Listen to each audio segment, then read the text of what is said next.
Have you ever seen a grown adult sobbing at Disney fireworks or planning their entire life around Mickey Mouse ears? Welcome to the fascinating world of Disney adults. Today we're diving deep into the psychology behind this phenomenon that has millions of people worldwide completely captivated by the Magic Kingdom. Let me start with something that might surprise you. Disney adults aren't just people who casually enjoy theme parks. We're talking about individuals whose entire identity revolves around Disney properties. They schedule annual passes like religious pilgrimages, own rooms filled with merchandise. And yes, they genuinely cry during Wish's fireworks shows. But before you roll your eyes, the psychology behind this behavior is far more complex and meaningful than you might think. First, there's the powerful draw of nostalgia and emotional regulation. Think about it. Disney represents a time in our lives when the world felt safe, predictable, and full of wonder. When adults return to these spaces, they're not just visiting a theme park, they're accessing a psychological safe haven where their childhood sense of security can be temporarily restored.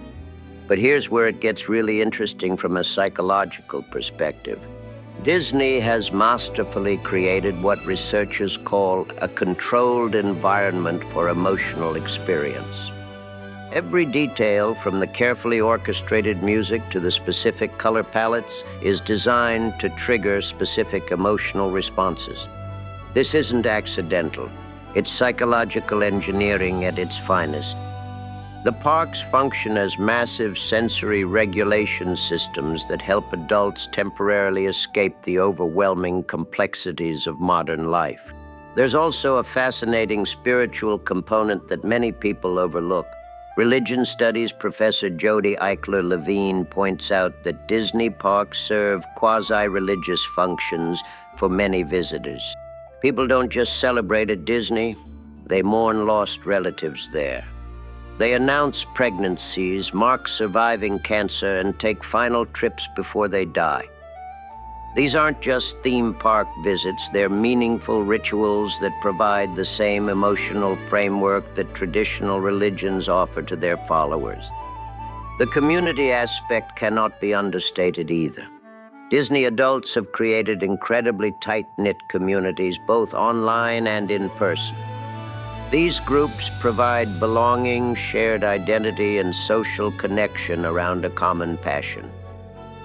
For many, especially those who might feel isolated or different in their regular lives, the Disney community becomes their primary social support system.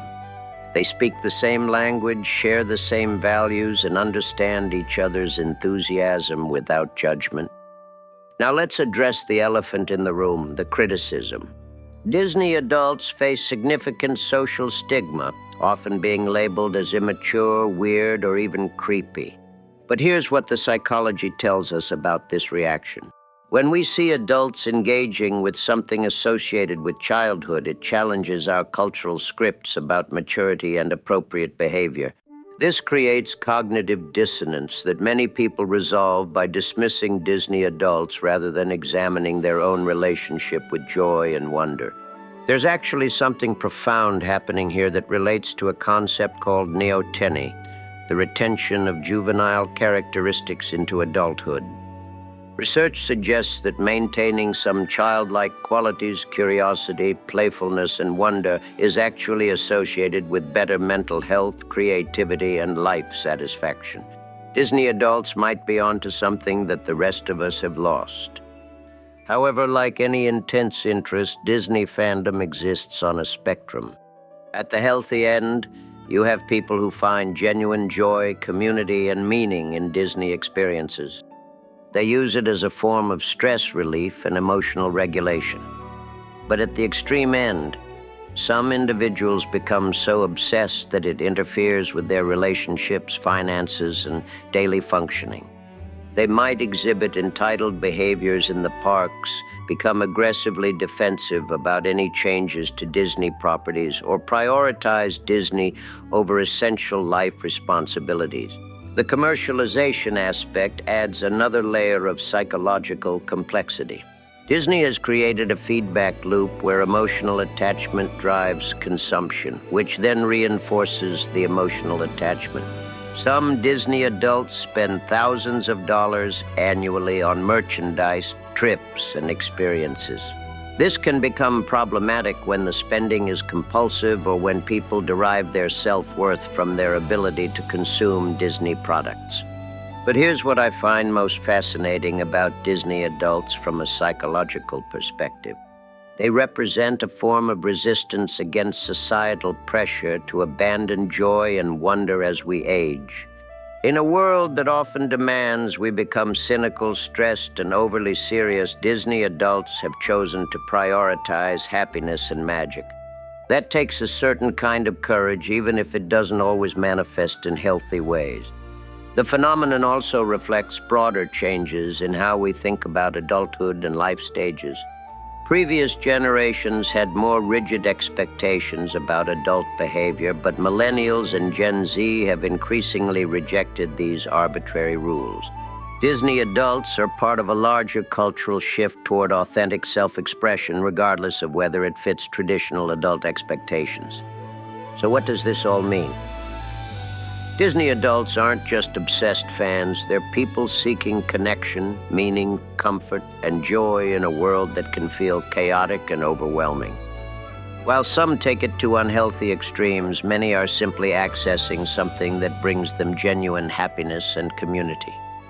And honestly, in a world full of stress, anxiety, and division, maybe we could all learn something from people who have found a way to maintain wonder and joy in their lives. The next time you encounter a Disney adult, instead of judging, maybe ask yourself what brings you that same sense of magic and belonging. Because at the end of the day, we're all just trying to find our own version of happiness. And for some people, that happiness happens to involve mouse ears. So what's yours? Marvel? Comics? D&D?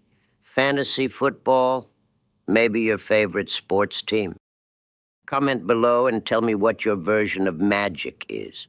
The thing that makes the world feel lighter for a moment. The place, hobby, or story that helps you breathe again. And if you are a Disney adult, I'm curious what it gives you that nothing else does.